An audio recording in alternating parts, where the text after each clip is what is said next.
இருட்டுக்குள்ள தெரியலமா சும்மாவே கண்ண கரையன்று பாத்துக்கங்க. இருட்டானாலும் போக மாட்டோம்னு மீட்டிங்க போட்டுட்டோம். மீட்டிங்ல 50 பேர் கிளம்ப அங்க வருங்க. அப்படியே காட்டு சும்மா போவேன். ஆச்சாக்கா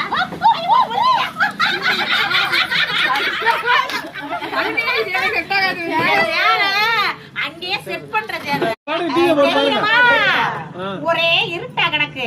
எல்லா சாப்பாடையும் முடிச்சுட்டு நைட் ஆனாலும் போறதுல இருந்து உட்காந்துட்டான். மறுபடியும் மீட்டிங்கு கொசுதான் பிச்சு திங்குது. இங்கிட்டு இங்கிட்டு கொசுவத்திய பொறுத்து ஒன்னும் நடக்கல. கொசு என்ன இப்படி லட்சம் தெரியுது. என்ன ஏற்றுக்கூட தெரியாது. இல்ல மூஞ்சி தெரியுதா? எப்ப நல்லா தெரியுது. நல்லாவே தெரியுது. நல்லா தெரியுதாப்ல. சைக்கிளியா ஆறா தெரியுமா? ஏத்திட்டு போறது பையன் எடுத்துச்சு. ஏங்க உங்க குடும்பத்தெல்லாம் பிடிக்குதுன்னா லைக் பண்ணுங்க.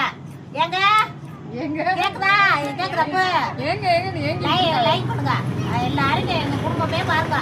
இருட்டுனா இருந்தாலும் பரவாயில்லைன்னு வெளியில உட்காந்து கொசுக்கடியில உட்காந்து பேசிட்டு கிடக்கும். இப்படித்தான் இருக்கணும். எல்லாரும் குடும்பம் குட்டிட்டு அப்படி சந்தோஷமா அப்படியே உட்காந்து கலகலன்னு பேச சிரிக்க நாட்டு விளையாட அப்படி இருக்கணும். இதை பேசினா குத்தம், அதை சொன்னா குத்தம் அப்படின்னு குத்தம் கட்டி குடிக்க கூடாது. எதுவா இருந்தாலும் சரியாங்க.